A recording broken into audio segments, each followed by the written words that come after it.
Have you ever met someone who walks into a room and captures attention without saying a word? They're not flashy. They're not loud. They don't try to hard. And yet people notice. People respect. People are drawn in. Why? Because there's something quietly powerful about them. A calm energy. A steady presence. A type of self minus respect that doesn't ask for approval, it radiates it. That's what we call silent attractiveness. And no, it has nothing to do with looks or popularity. It's about how you carry yourself. It's about how aligned you are with who you really are. And here's the secret: you don't have to fake it. You don't have to become someone else. You just have to return gently, firmly to yourself. In this video, we're going to explore 11 habits that make you silently attractive. Not in a manipulative way. Not in a performative way. But in a stoic way. A powerful, grounded, deeply human way. By the end, you won't just know how to be magnetic. You'll understand what it means to be inwardly whole and why that changes everything. So if you've ever felt invisible, overlooked, or like you had to try to impress, relax. Because today we're going to cut through the noise and teach you how to become someone people naturally respect. Let's begin. Habit 1. Embrace your authentic independence. True attractiveness begins when you stop needing validation. When you stop chasing attention and start living with intention. Authentic independence is not about pushing people away. It's about walking your own path, even when no one else understands it. Even when it's hard. Even when you're alone. Seneca once wrote, "The greatest blessings of mankind are within us and within our reach." A wise man is content with his lot, whatever it may be. When you internalize this, you realize you don't need anyone to complete you. You are already whole. And ironically, that's what draws others to you. People are drawn to the calm, the focus, the presence of someone who knows who they are. Independence in its purest form is a kind of stillness. It's walking into a room and not wondering what others think because you already know your worth. It's not arrogance. It's alignment. And it's rare. Because most people are reactive. Most people are chasing applause. But you learn to walk away from noise. To listen to your inner compass. Marcus Aurelius put it like this: the tranquility that comes when you stop caring what they say, or think, or do. Only what you do. So ask yourself, are you living by your own values? Or are you trapped in someone else's expectations? Independence begins when you choose the first. Start by spending time alone, not out of loneliness, but to reconnect with yourself. Go for a walk without your phone. Write. Think. Breathe. And then ask, what do I really want? That's not selfish. That's clarity. When you become truly independent, your presence changes. You walk differently. You speak differently. And you stop performing. People feel that. They don't know why, but they trust you more. They listen. They admire. Because your power doesn't come from their praise. It comes from your peace. And in a world addicted to noise, that kind of quiet power is magnetic. Have you ever noticed how the most captivating people aren't the ones who speak the loudest, but the ones who move with quiet grace? There's a certain energy about them. The way they walk into a room, calm and composed. They don't need to announce themselves. Their presence does the speaking. That's what we call silent elegance. It's not about money or luxury. It's not about being cold or distant either. It's about a kind of refined composure, a commitment to self minus respect in motion. Marcus Aurelius once wrote, "The nearer a man comes to a calm mind, the closer he is to strength." Elegance isn't decoration. It's dignity. And when you cultivate that dignity not in your clothing, but in your character, people take notice, without you having to say anything. Let me tell you a story to help frame the wisdom. There was a young man who was always chasing approval. He dressed well, spoke with confidence, and was constantly trying to be seen. But the more he tried, the more people overlooked him. Until one day he sat beside an old mentor who simply listened to him without judgment, without rush. The mentor said, "You're trying so hard to be interesting, but you forgot how to be interested. You're chasing noise, when what the world remembers is presence." From that moment on, the young man changed. He slowed down. He observed more. He began to walk with intention. He stopped trying to impress and started aiming to inspire through the quality of his being. That's elegance. It begins with body language. Your posture. Your breath. The way you listen without fidgeting. Confidence doesn't require a show, it's revealed in stillness. Stoics knew this deeply. They practiced measured movement and disciplined expression, because they believed your outer life should reflect the calm of your inner world. So here's your invitation. Start noticing your pace. Are you rushing from task to task? Do you speak to fill silence? Or can you slow down, breathe deeper, and allow space? Watch your eyes when someone speaks to you. Are you really present? Or just waiting for your turn? Silent elegance grows in mindfulness. When you become intentional with your words, your gestures, your presence, you begin to resonate differently. You begin to carry the kind of calm that grounds others. You become a source of order in a chaotic room. And that is unforgettable. Want to cultivate elegance? Here's how. Don't prefer. Just simplify. Speak with clarity. Dress with care, not flash. And when conflict arises, be the one who doesn't raise their voice, but raises the quality of the conversation. When others argue, you observe. When others rush, you remain rooted. When others show off, you simply show up authentic, grounded, and unshaken. And slowly, the world starts to listen more closely when you speak, because they feel the substance behind your silence. Remember, elegance doesn't beg for attention. It earns it quietly, steadily, unmistakably. Sometimes, it's the smallest things that leave the biggest impressions. A gentle smile. A composed glance. A soft voice that doesn't need to dominate a room. And yes, sometimes, it's even the scent someone leaves behind. Have you ever passed by someone and caught a faint, refined fragrance and instantly paused? Not because it was strong, but because it felt intentional. Clean. Elegant. It said something without saying anything at all. That is the subtle scent of sophistication. It's not about vanity. It's about attention to detail. It's about self minus respect in the quietest form. The Stoics taught us to care more for virtue than for appearances. But they also understood the way you carry yourself externally should reflect the discipline within.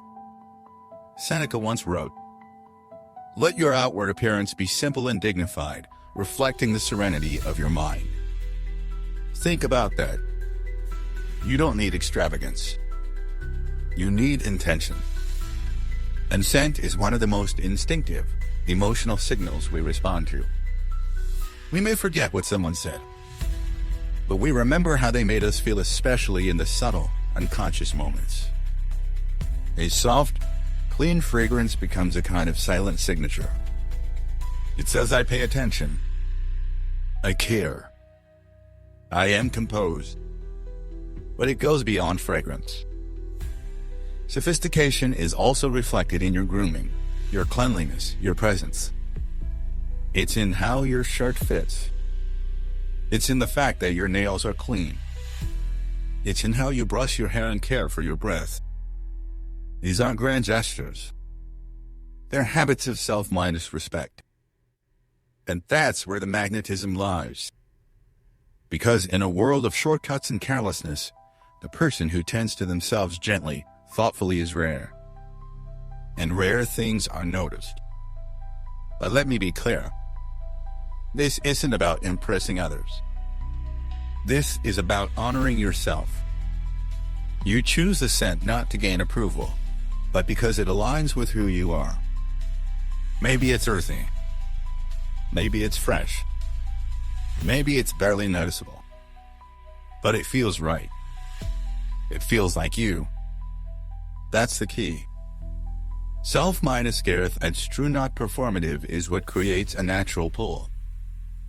You become someone others want to be near, not because you chase attention, but because your presence feels good to be around. So how do you start? Begin with awareness. Look in the mirror not to judge, but to attend. What message are you sending with your appearance? Is it rushed? Is it reactive? Or is it respectful and rooted? Then, explore fragrance.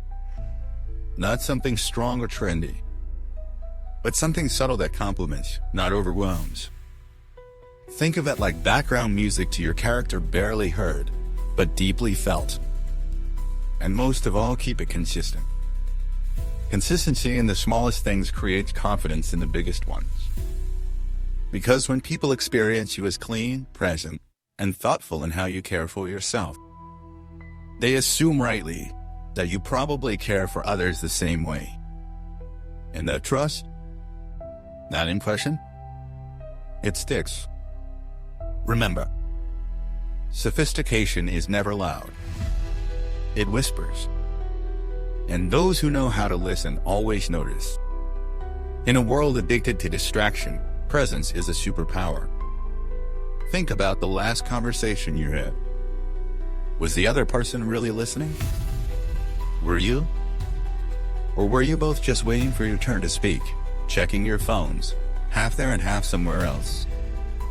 Now think about the rare moment when someone gave you their full attention. When they looked you in the eye, listened without rushing, responded with care, not reflex. How did that make you feel? Seen, heard, valued. That is the silent power of presence. You don't need to impress people with grand speeches. You just need to show up fully. And in a world that's constantly elsewhere, that one simple habit makes you magnetic. Marcus Aurelius said, "Confine yourself to the present. If you attend to it with care, you will master whatever comes." The Stoics believe that everything happens in the now. Not in yesterday's regrets or tomorrow's fears, but in this moment, this breath, this choice. And when you live there, when you truly inhabit each moment, you begin to move differently. You become harder to shake, easier to trust, more real. Let me tell you a quick story. There was a young woman who was quiet. People often overlooked her at first until they spoke with her. And the moment they did, they felt something rare. Her attention was like sunlight, warm, focused, and nourishing. She didn't interrupt. She didn't drift off. She listened like your words actually mattered. And because of that, people started seeking her out. Not because she was loud, but because her presence made them feel alive. That's what being fully present does. It makes people feel important. And when you make others feel important, you become unforgettable. So how do you cultivate presence? Start with the basics. When you're in conversation, put your phone away. Don't just listen. Let go of planning what to say next. Just be with the person in front of you. Slow your breath. Relax your body. Soften your eyes. Then watch. Notice the tone behind their words, the pauses, the emotion. Become a student of this moment, not a judge or a performer. This kind of presence takes practice, but the rewards are immediate. People will trust you more. They'll open up to you. Because you're not trying to impress them, you're connecting with them. Presence also helps you know yourself. You become more aware of your own rigors, your own patterns. And from there, you respond to life, you don't just react. Epictetus said, "We have two ears and one mouth so that we can listen twice as much as we speak." Let that guide you. You don't have to talk constantly to be interesting. You don't have to jump in to prove your value. Just be here. Fully. That alone makes you different. That alone makes you attractive. Because when you're present, truly present, you make the world around you feel more grounded. And people will remember you. Not for what you said, but for how you made them feel. Let's start with a strange truth. In a world obsessed with exposure, oversharing, and telling everything to everyone, you become instantly attractive by holding just a little bit back.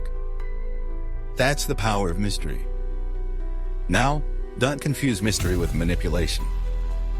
It's not about playing games, being distant, or keeping people in the dark to feel in control. Mystery is not coldness, it's depth. It's knowing that not everything about you needs to be understood immediately. That you, as a person, are something worth unfolding over time. Let's take a moment to think about someone who truly fascinated you. Someone you found deeply attractive not because they were loud or attention might have seeking, but because there was something about them. Something you couldn't quite explain. That's what mystery creates: curiosity. And curiosity creates connection. When you reveal too much, too quickly, you give away your depth. When you hold something back just enough to allow space, you invite exploration. As Epictetus once said, "Be silent, or let your words be worth more than silence." Mystery lives in that silence. In the pause before you answer. In the restraint before you post. In the decision to let others wonder, rather than constantly explain yourself. Let me tell you a story. A man once lived in a small city. He was kind, respectful, intelligent, but very reserved. He wasn't on social media.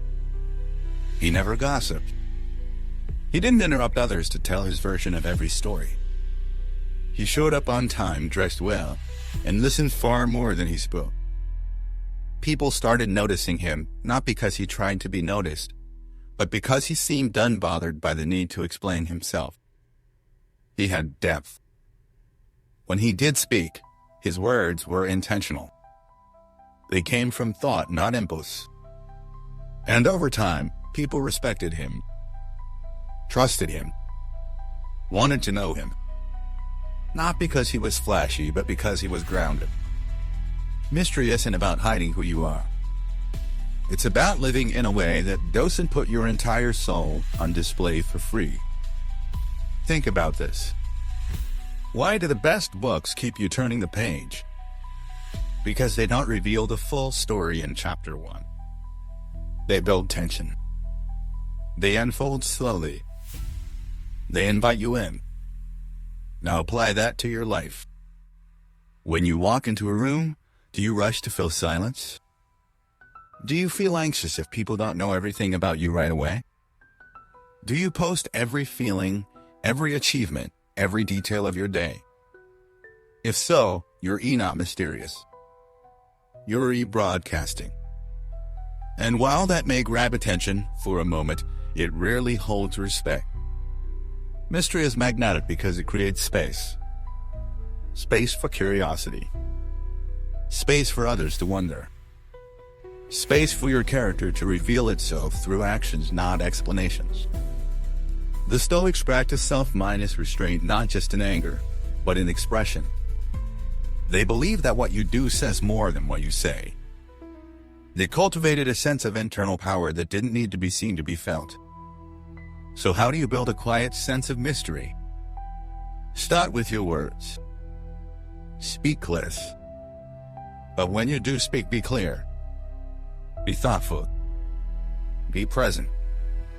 Let people lean in, not because you're whispering, but because you're speaking truthfully.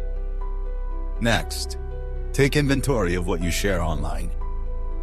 Ask yourself, am I posting this for attention? Or because it reflects who I am? Then, consider your silence. Not all silence is empty.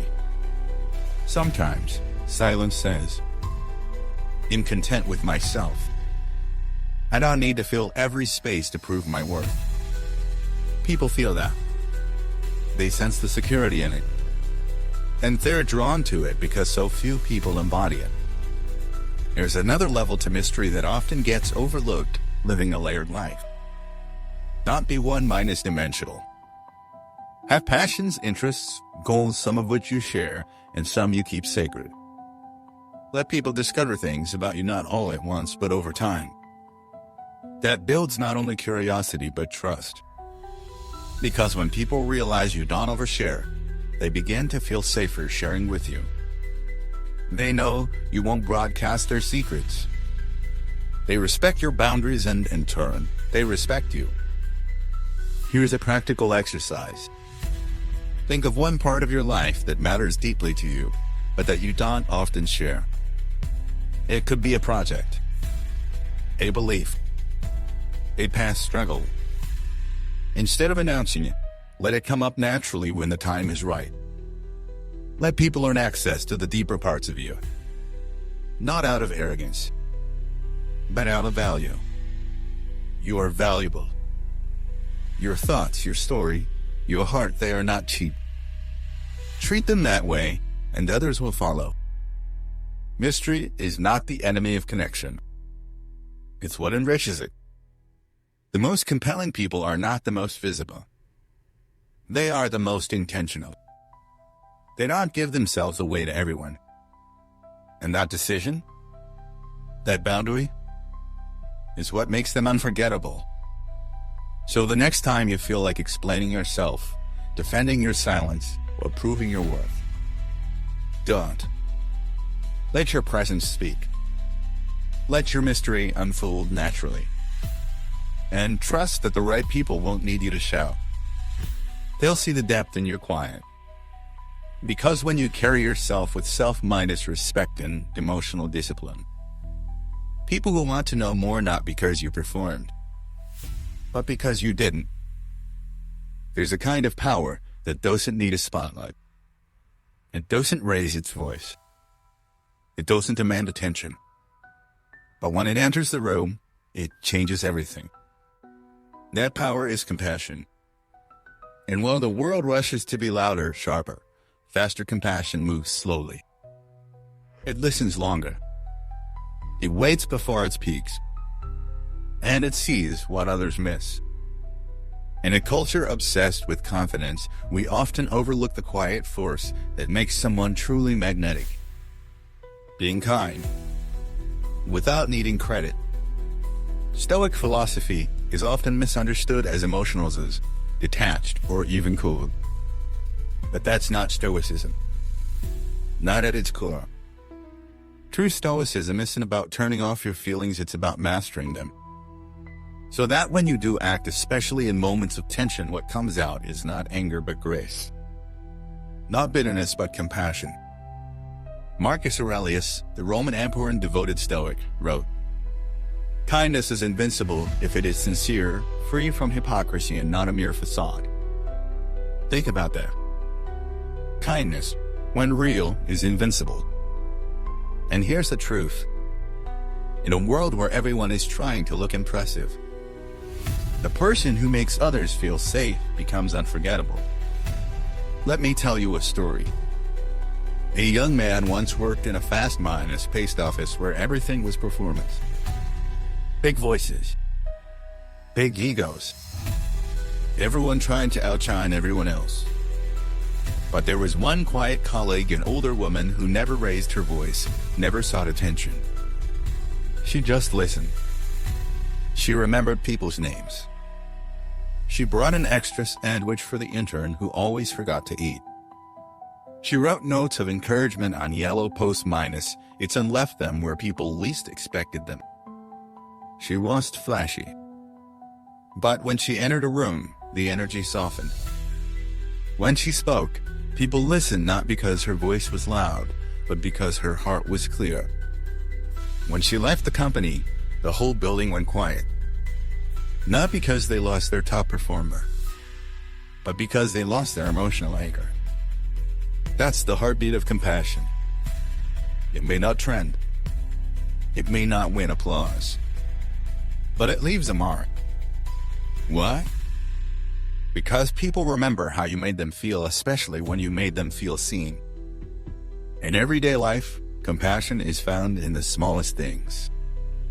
Holding the door without needing a thank you. Asking, "How are you?" and actually meaning it. Noticing when someone's struggling and sitting beside them without trying to fix them. That's real strength. That's emotional intelligence in action.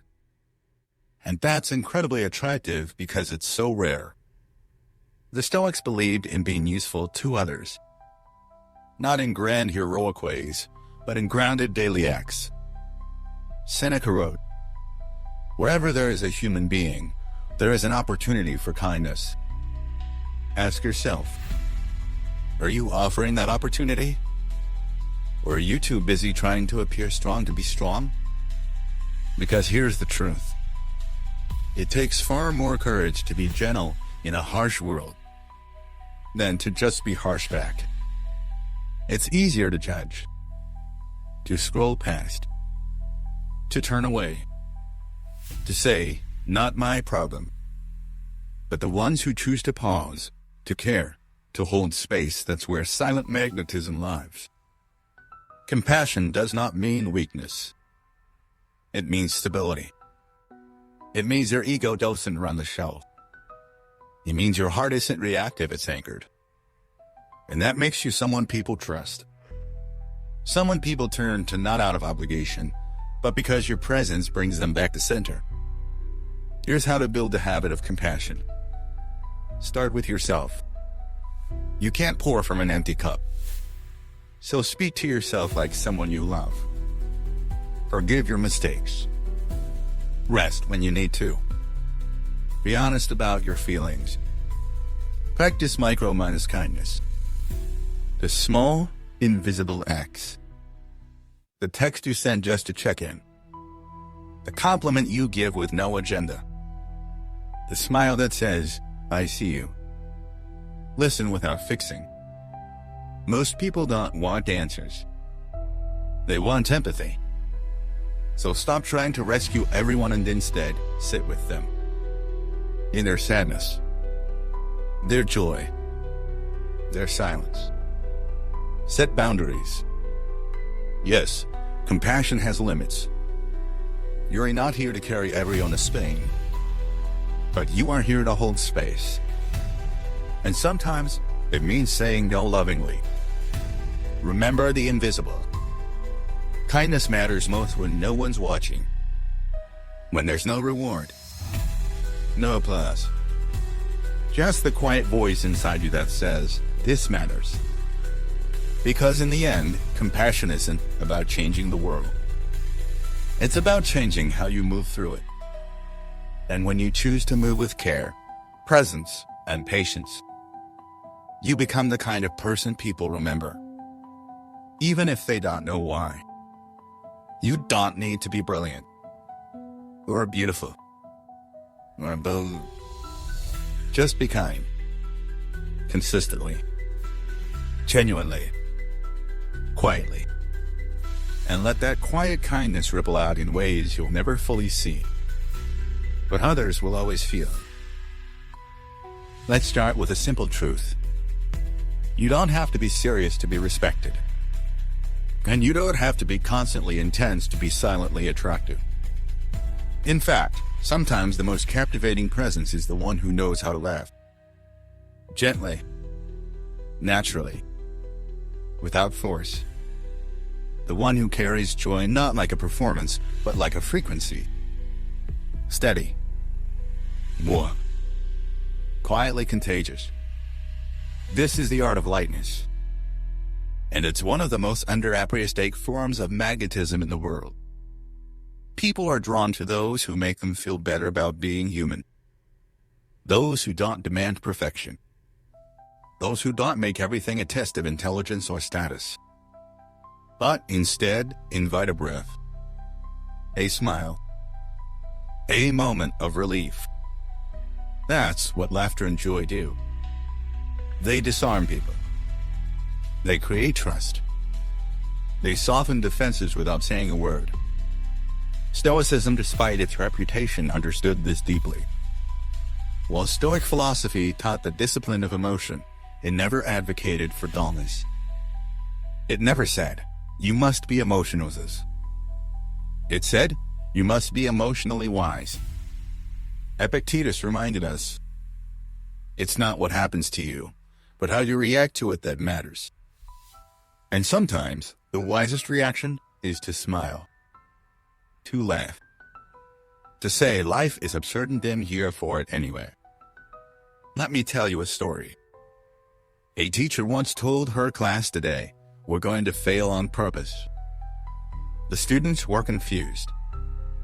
She handed out paper and said, "Draw a horse." Any horse. No pressure. Just go. The room filled with nervous laughter. Scribbles. Mistakes. Ugly horses. And then joy. People relaxed. They shared. They laughed at themselves. Walls came down. And the class learned more in that one exercise about self-minded acceptance than in a whole semester of perfectionism. That's the power of laughter. It's not frivolous. It's freeing. Joy, when authentic, heals. It connects. It reminds us that beneath all our striving, we're all just human beings, doing our best. In your personal life, cultivating joy doesn't mean being the class clown. It doesn't mean forcing positivity. It means being available for lightness. It means choosing not to take yourself too seriously, especially when life gets heavy. Because here's the paradox. People trust those who can laugh and go deep. They're drawn to the one who can hold space for both tears and smiles. Because that balance between emotional depth and levity is rare. Here's how to begin. 1. Learn to laugh at yourself. When you make a mistake, pause. Then smile and say, "Well, that was human." This simple gesture tells people you're not rigid. You're not ego-minus driven. You're present. 2. Invite small moments of joy. Dance while you cook. Sing in the car, even off minus key. Text someone a ridiculous meme not to distract, but to connect.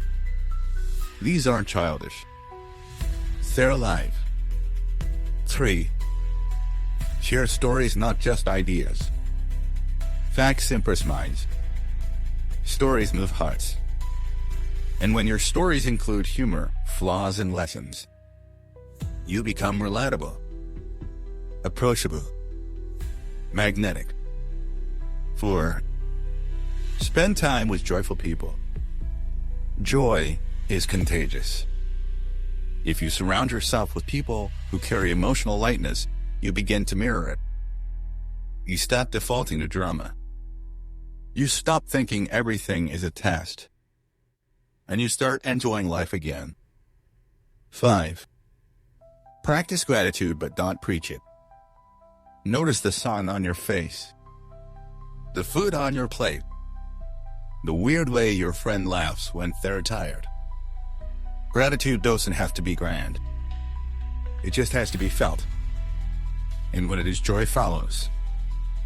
Now, let's be honest. Sometimes life is heavy. Sometimes joy feels like a betrayal, like laughing is inappropriate when the world is on fire. But remember, laughter is not a denial of pain. It's a declaration of resilience. It says, I see the chaos. I feel the weight. But I also choose not to let it define me. That's not naive. That's Stoic strength. Marcus Aurelius endured unimaginable stress as emperor, yet he wrote, "When you arise in the morning, think of what a privilege it is to be alive, to breathe, to think, to enjoy, to love." That's not Stoic detachment. That's Stoic joy. So, ask yourself, when was the last time I let myself be silly? When did I last laugh? Not because something was hilarious, but because I felt free?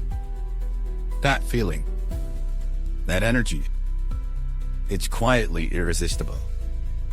Not because it shouts, but because it whispers. I am here. I am real. I choose joy anyway. And people will notice. They'll gravitate to you. Because in your presence, life feels lighter. Not because you fix their problems, but because you remind them that it's okay to breathe. So go ahead. Live. Not to impress, but to live. Because in a world full of heavy minds and hardened hearts, you can be the quiet force that lifts the room. And that, my friend, is unforgettable. Pause for a moment and ask yourself, how do I treat myself when no one is watching? Do I speak to myself kindly? Do I rest when I'm tired? Do I nourish my body, mind, and soul, or do I push through and pretend I'm fine? Here's a hard truth that most people miss. The way you treat yourself silently teaches the world how to treat you. And that's why self-care isn't just about bubble baths, green smoothies, or spa days. It's about dignity. It's about showing up for yourself consistently, even when it's inconvenient. Even when no one else is clapping. Even when it's boring, unglamorous, and hard. Self-care is the most underestimated form of confidence. It doesn't shout. It doesn't perform. It simply shows up and its impact echoes. Seneca, the Stoic philosopher, wrote, "A sound mind in a sound body is a short but full description of a happy state in this world." Notice he didn't say a perfect body or a perfect mind. He said, sound meaning strong, steady, supported. That's the essence of true self-care. Let me tell you a story. There was a man who always looked composed. He carried himself with ease, spoke calmly, and walked with quiet strength. One day, a colleague asked him, "How do you stay so centered?" He smiled and said, "I take care of myself when no one's watching. I go for walks. I journal. I forgive myself. And when my mind tries to turn against me, I listen, but I don't believe everything it says." That's what self-care looks like on the inside. And the result? He didn't have to prove anything. People felt the energy of someone who respected himself. And they respected him in return. Because that's how self-care works. It builds a foundation of quiet certainty. The kind that doesn't need to be loud, because it's already strong. So what does real self-care include? It's not just one thing. It's a layered practice that touches every part of your life. 1. Physical self-care. Not for vanity, but for vitality. Do you move your body each day?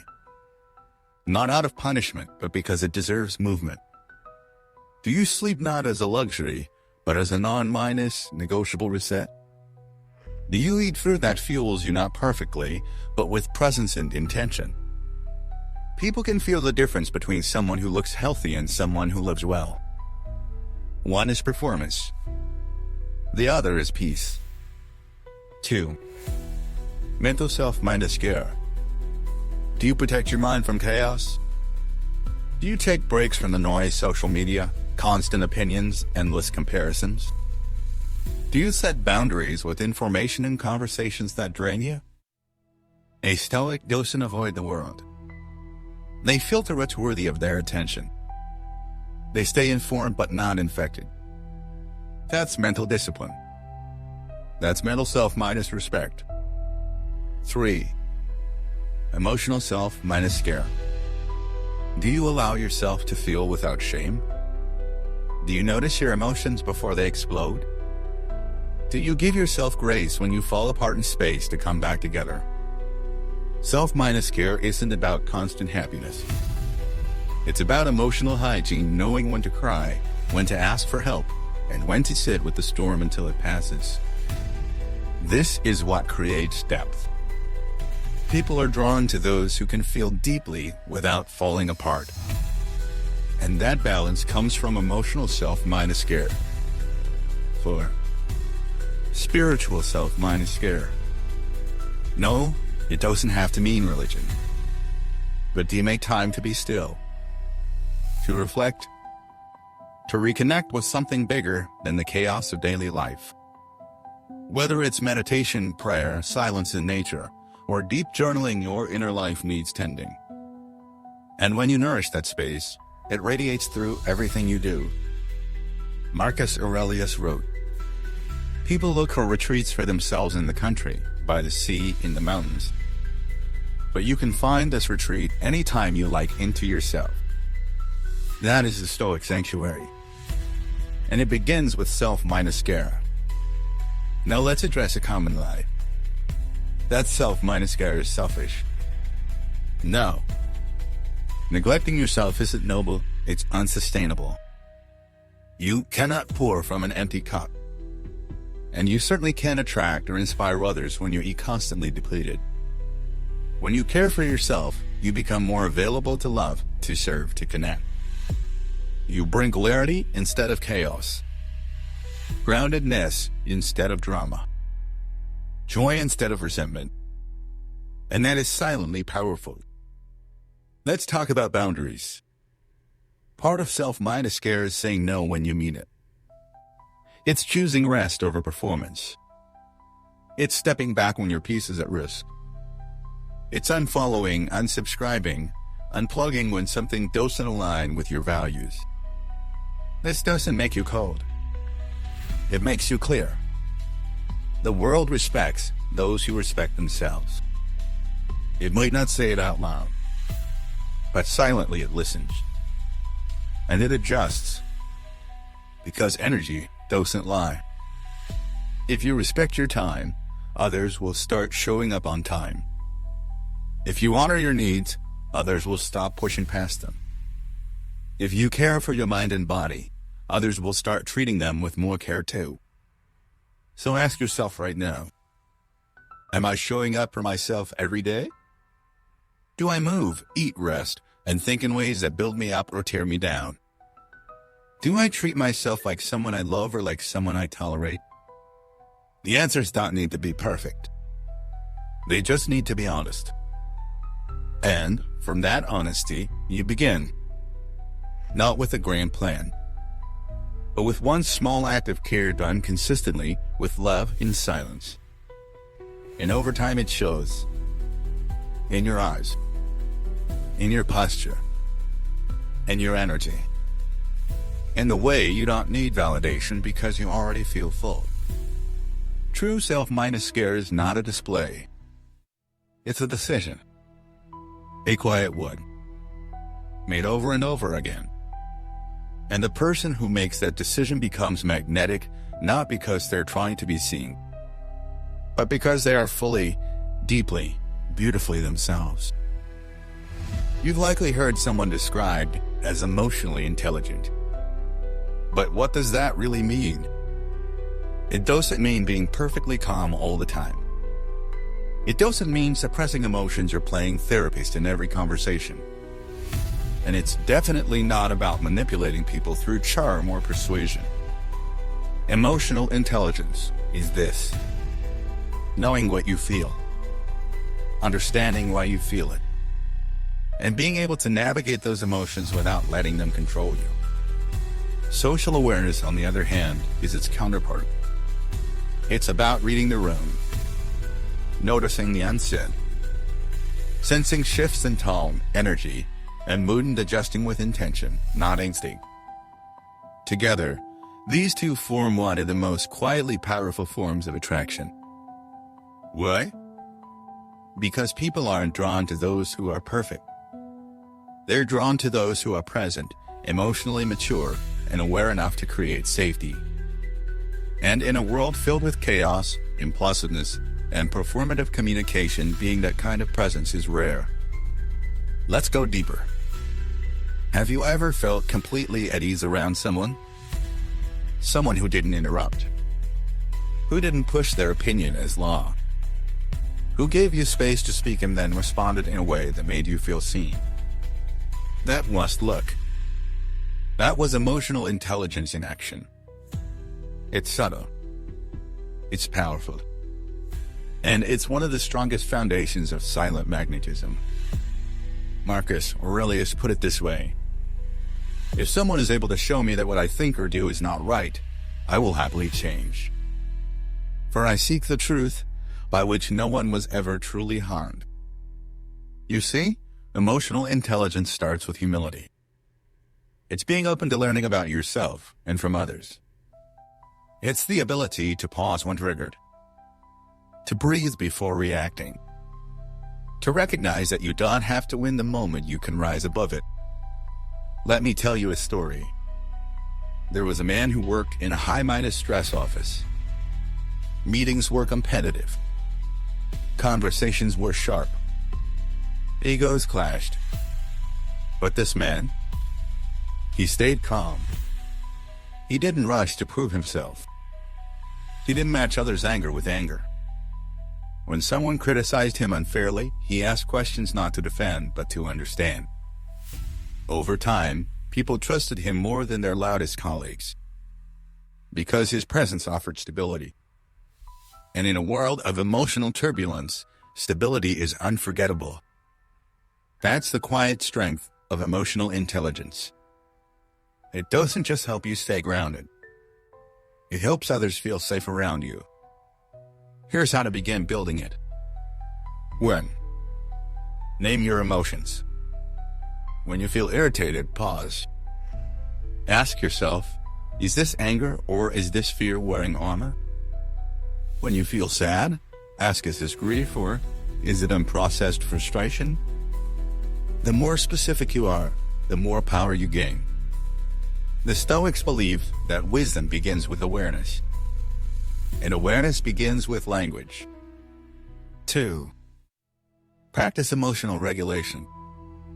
This doesn't mean suppress emotions. It means direct them. When you're hurt, acknowledge it.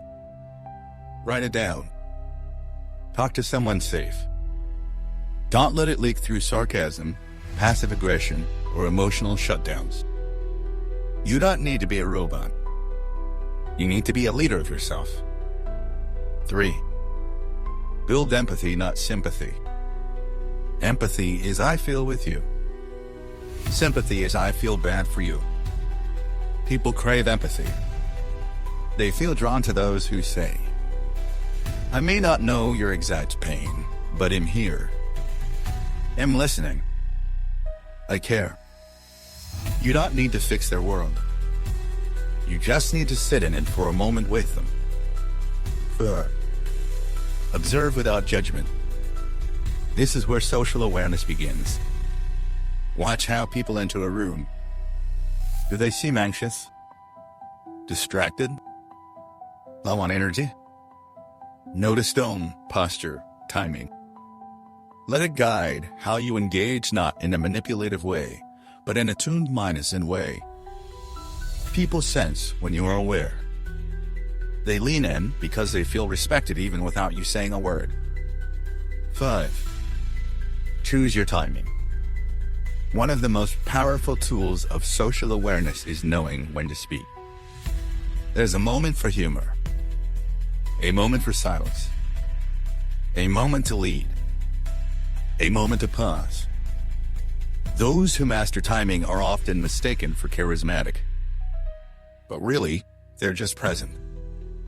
And presence is a magnet. Here is a powerful Stoic truth from Epictetus. We have 2 ears and 1 mouth so that we can listen twice as much as we speak. Read that again. Listening is not just a skill. It's an act of service. It tells others you matter. I'm here. I'm not waiting for my turn, I'm witnessing yours. Most people aren't used to that, which is why they remember it so vividly when it happens. You want to be unforgettable? Become a master of listening. Let silence be your superpower. Let your presence speak louder than your voice. Because emotional intelligence isn't just about what you say. It's about what people feel in your presence. They feel safer, more themselves, less judged, more understood. And that feeling? It's addictive. People don't always remember your advice, or your style, or even your achievements. But they will remember how you made them feel. When you chose compassion over ego, patience over reaction, presence over performance. That's emotional mastery. That's social grace. That's what silently attractive people embody every day without needing to perform. So ask yourself, do I pause before I read? Do I read the room before I speak? Do I offer calm where others offer chaos? If not, don't worry. These are trainable. And every moment gives you another chance. Be the one who remains calm when things go sideways. The one who knows when to speak and when to simply hold space. Be the presence others turn to, not because you're the loudest, but because you're the most grounded. Because emotional intelligence doesn't need applause. It earns trust.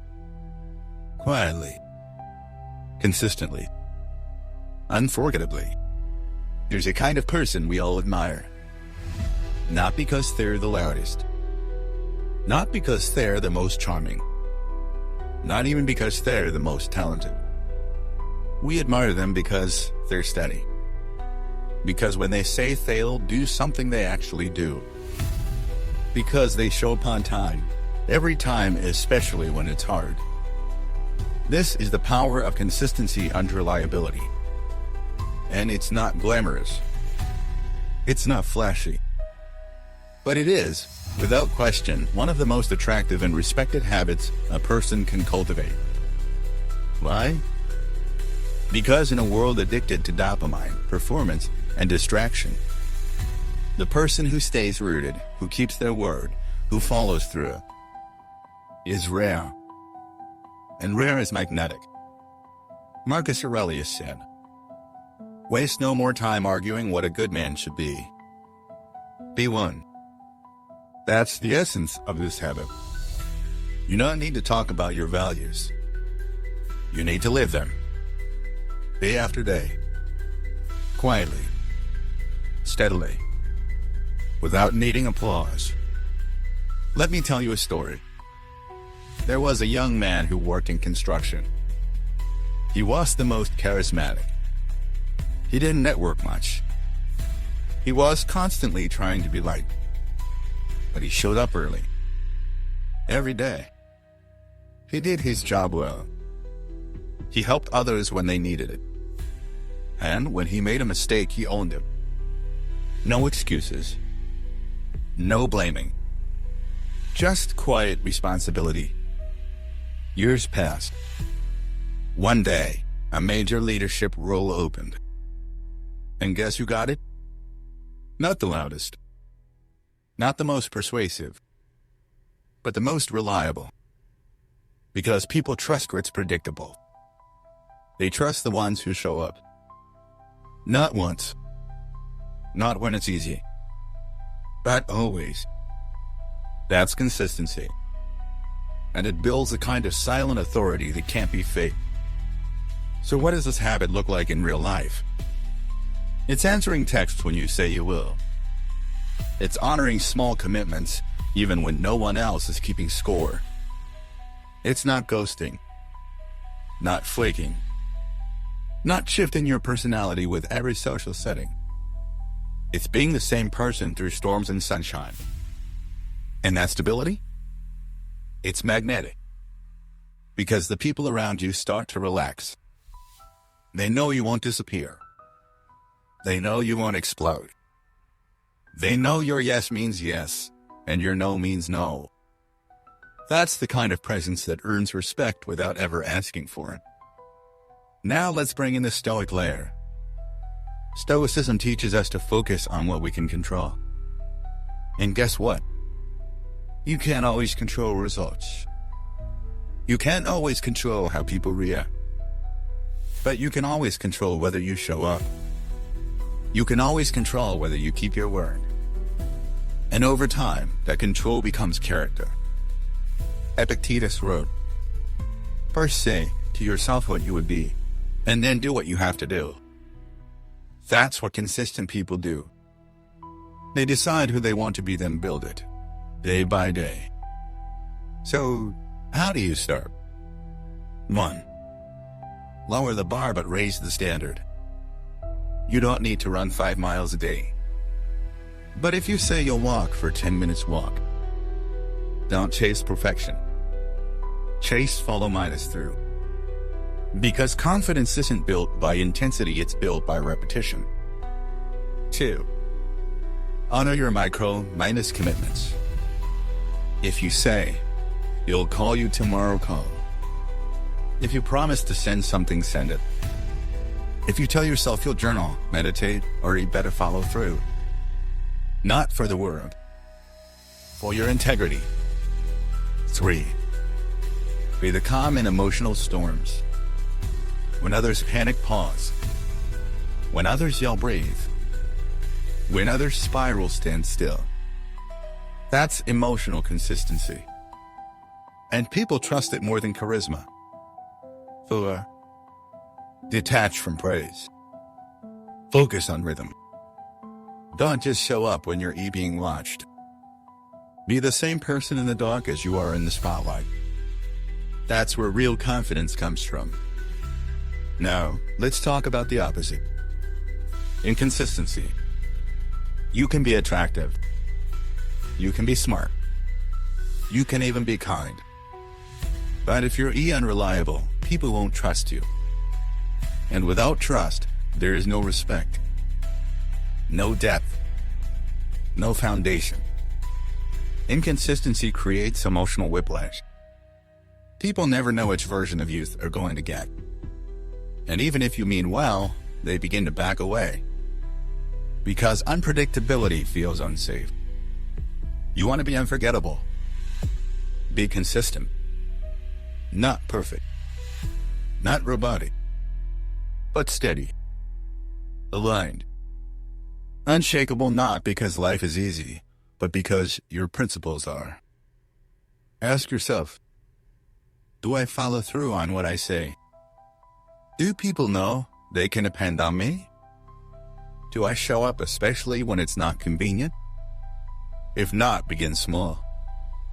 Consistency isn't built in a week. It's built in tiny, repeated decisions made in silence.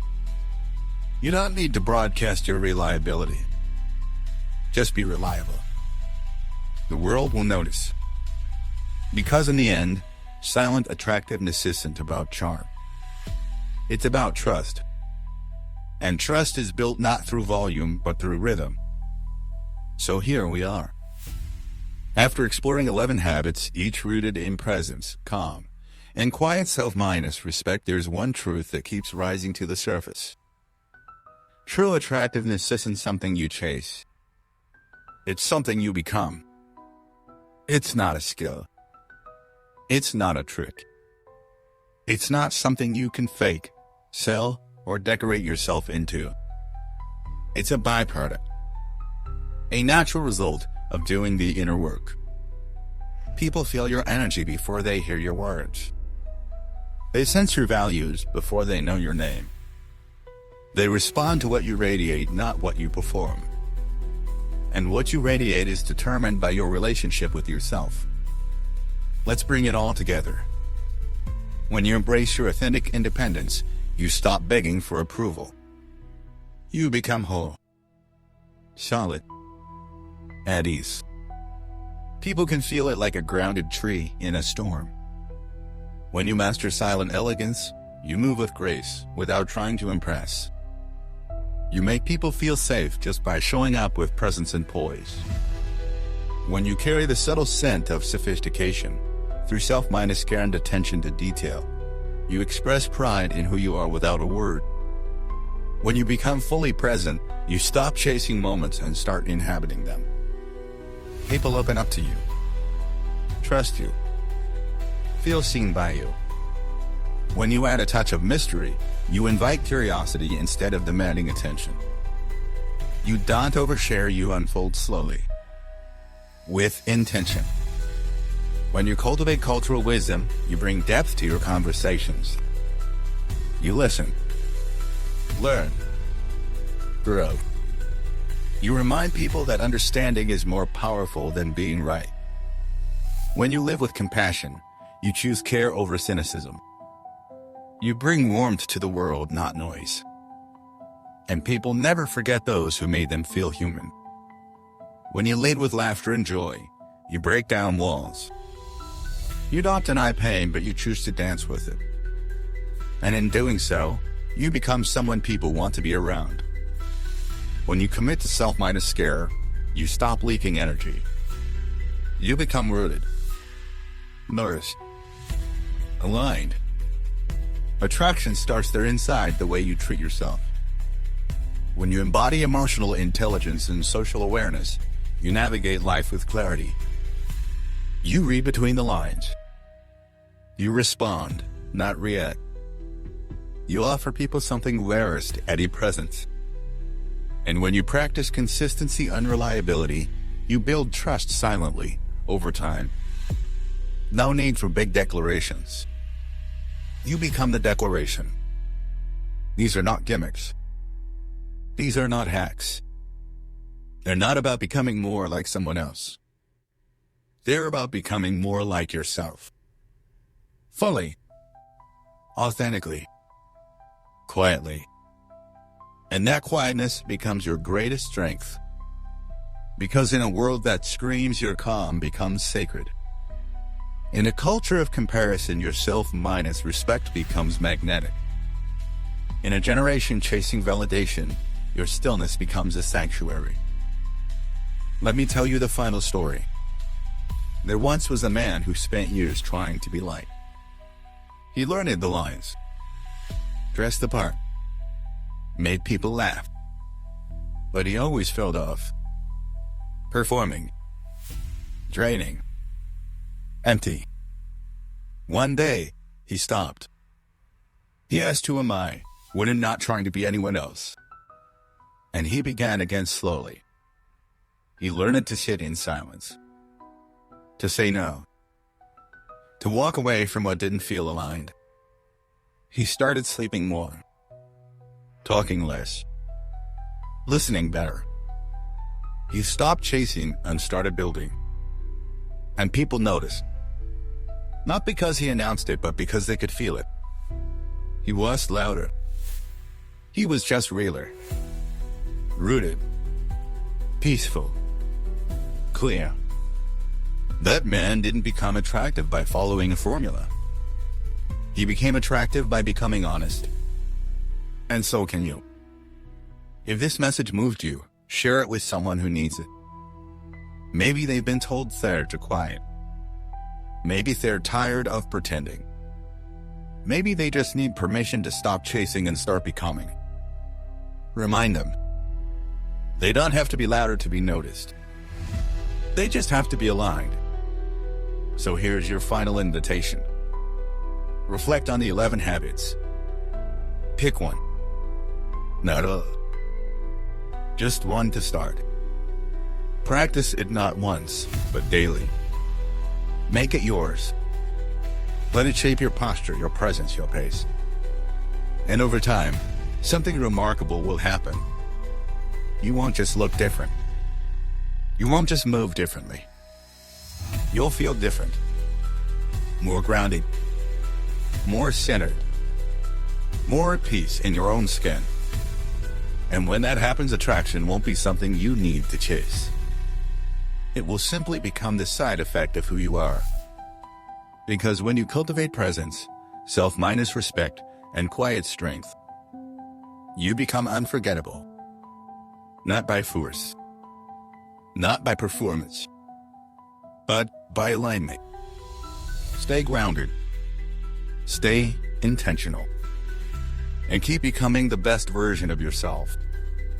The version that doesn't need to shout because it already speaks volumes.